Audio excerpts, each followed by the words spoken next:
नमस्कार दोस्तों, मैं doctor Ayush Jain, consultant laparoscopic and general surgeon.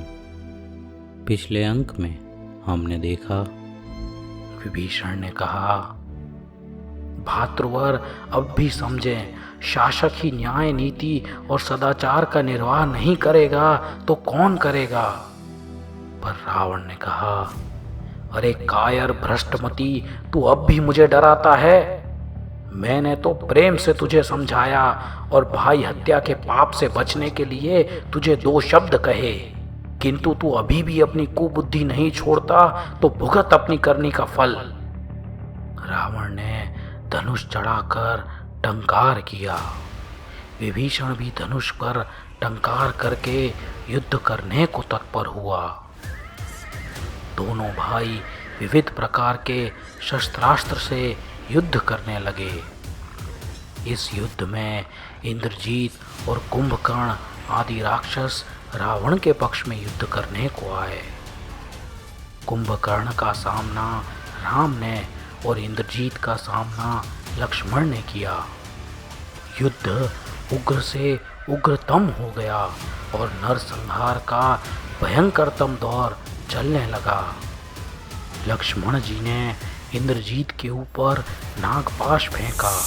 इससे इंद्रजीत बंध कर पृथ्वी पर गिर पड़ा। इंद्रजीत के गिरते ही लक्ष्मण के आदेश से विराट ने इंद्रजीत को उठाकर अपने रथ में डाला और शिविर में ले गया। और उधर राम ने कुंभकर्ण को नागपाश में बांध लिया और भामंडल उसे अपने रथ में डालकर शिविर में ले गया। वे जो बाण चलाते थे वे दैवीय बाण थे। जब वे धनुष पर चढ़ाए जाते थे तो बाण रूप होते थे। धनुष से निकलते ही वे उल्का के समान हो जाते थे और प्रतिद्वंदी के शरीर पर जाकर नागरूप हो जाकर उनको बांध लेते थे। अपने पुत्र और भाई को शत्रु के द्वारा बंदी बनाने की घटना से रावण का क्रोध अत्यधिक बढ़ गया। वह स्वयं विकराल बन गया। उसने त्रिशूल उठाया और बलपूर्वक विभीषण पर फेंका। रावण को त्रिशूल चलाते देख लक्ष्मण ने अपने अचूक बाण से आकाश मार्ग में ही त्रिशूल के टुकड़े टुकड़े कर डाले। अपने त्रिशूल को नष्ट जाता देख रावण क्रोधावेश में उद्विग्न हो गया। उसने धर्मेंद्र देव के द्वारा प्राप्त अमोघ विजया नाम की शक्ति संभाली और उसे चक्र के समान घुमाने लगा। उस शक्ति से ज्वालाएं निकलने लगी। तड़ तड़ करती हुई विद्युत तरंगें छूटने लगी। उसके प्रभाव से सैनिक अभिभूत होकर इधर उधर हो गए। उनके नेत्र बंद हो गए। उनकी अस्वस्थता बढ़ गई।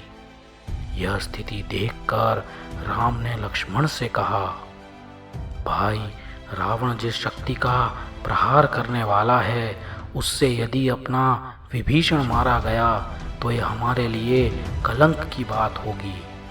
हम अपने आश्रित को मरवाने वाले कहलाएंगे। इसको बचाना चाहिए। वीर लक्ष्मण शीघ्र ही गरुड़ वाहन पर सवार होकर विभीषण के आगे आए और रावण के सन्मुख खड़े हो गए। लक्ष्मण को इस प्रकार बीच में आया देख रावण बोला, अरे लक्ष्मण, तू क्यों सामने आया? मैंने यह शक्ति तेरे लिए नहीं परंतु देशद्रोही विभीषण के लिए उठाई है। मूर्ख, यदि तू मरना ही चाहता है तो मेरा यह प्रहार झेल। इस प्रकार आक्रोश पूर्वक बोलते हुए रावण ने शक्ति को बलपूर्वक घुमाकर लक्ष्मण की ओर फेंक दिया। सुग्रीव, हनुमान, नल, भामंडल और विराट आदि कई वीरों ने उस शक्ति को मध्य में ही नष्ट करने के लिए अपने अस्त्रों से प्रहार किया, किंतु उस अमोघ विजया शक्ति पर इसका कुछ भी प्रभाव नहीं हुआ। वह शक्ति सीधे जाकर लक्ष्मण की छाती पर लगी। उस शक्ति के वज्राघात से लक्ष्मण जी पीछे फेंका गए और मूर्छित होकर गिर पड़े। लक्ष्मण जी के गिरते ही राम सेना में हाहाकार मच गया। लक्ष्मण को मूर्छित होता देख राम का क्रोध भड़क उठा। उन्होंने एक के बाद एक कई बाण चलाकर रावण का धनुष तोड़ डाला और जब तक रावण अपना धनुष संभालता तब तक उन्होंने उसका रथ तोड़ डाला। रावण तत्काल दूसरे रथ पर सवार हो गया, किंतु उसकी भी यही दशा हुई। इस प्रकार रावण के 6 रथ, सारथी और घोड़ों को श्री राम ने नष्ट कर दिया। रावण ने सोचा कि अभी युद्ध स्थल से हट जाना चाहिए। लक्ष्मण की मृत्यु राम को भी आघात से मार देगी। राम लक्ष्मण का विरह सहन नहीं कर सकेगा और अभी राम क्रोध से प्रचंड बन रहा है, इसलिए मुझे अभी हट जाना चाहिए। रावण युद्ध भूमि से निकलकर लंका में चला गया। रावण के चले जाने के पश्चात रामचंद्र जी लक्ष्मण के पास पहुँचे। लक्ष्मण को अचेत देखकर वे स्वयं भी गिरकर अचेत हो गए। सुग्रीव आदि ने शीतल जल से रामभद्र को सावधान किया। सावधान होते ही रामभद्र जी विलाप करने लगे। बहुत देर तक विलाप करने के बाद उनका ध्यान रावण की ओर गया और वे धनुष बाण उठाकर रावण को समाप्त करने के लिए जाने लगे। तब सुग्रीव ने विनय पूर्वक कहा, स्वामिन रुकिए, रावण निशाचर है, वह लंका में चला गया है। रात्रि के समय उसे पाना कठिन है। सर्वप्रथम हमें लक्ष्मण जी को सावधान करना है। रावण कहीं जाने वाला नहीं है, वह आज नहीं तो कल उसका समय निकट आ चुका है।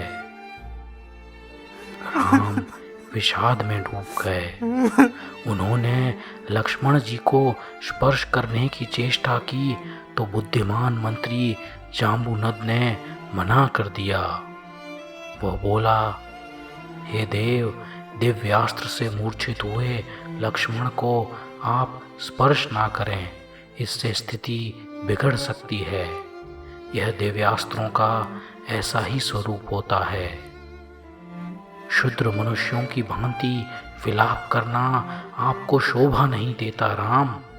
हे देव, इसका कोई ना कोई उपाय अवश्य होगा और आपका भाई निश्चित ही जीवित होगा, क्योंकि यह नारायण है, वासुदेव है। वासुदेव कभी भी इस प्रकार अकाल मरण को प्राप्त नहीं होते। यह देवोपनीत दिव्य शक्ति को किसी भी औषधि से दूर करना असंभव है। हमें इसका कोई और उपाय सोचना होगा। लेकिन मैं इतना अवश्य कह सकता हूँ कि समय के साथ साथ इस शक्ति का प्रभाव बढ़ता जाता है। अगर कल सूर्योदय के पूर्व तक कुछ नहीं हो सका तो नारायण लक्ष्मण का जीवित रहना कठिन हो जाएगा। जाम्बुनद के इस प्रकार के कथन से विषाद में डूबे राम ने कहा, बंधुओं, मैंने सबको कष्ट दिया, आप सभी ने हमारा साथ दिया, किंतु देव हमारे विपरीत हैं। पत्नी का हरण हुआ, भाई का वध हुआ, अब मैं किसके भरोसे आप सबको युद्ध में घसीटूं? अब मैं भी शीघ्र ही भाई के रास्ते जाने वाला हूँ। हे भामंडल, सुग्रीव शीघ्र ही चिता बनाएं, मैं परलोक जाऊंगा। विशेष में उन्होंने विभीषण से कहा, बंधु, मुझे सबसे अधिक दुख इस बात का है कि मैं तुम्हारा लंकेश्वर का अभिषेक कराने का अपना वचन पूर्ण नहीं कर सका। दुर्भाग्य ने मुझे विफल कर दिया। मैं अब जीवित रहना नहीं चाहता। बिना लक्ष्मण के मुझे अपना जीवन और सीता दोनों दुख रूप लगेंगे। विभीषण ने कहा, महाभाव धीरज रखिए। शक्ति से बाधित व्यक्ति रात्रि पर्यंत जीवित रहता है। हमारे पास पूरी रात्रि शेष है। इस बीच कई उपचार हो सकते हैं। हमें अन्य सभी विचार छोड़कर लक्ष्मण जी को सावधान करने का प्रयत्न करना चाहिए।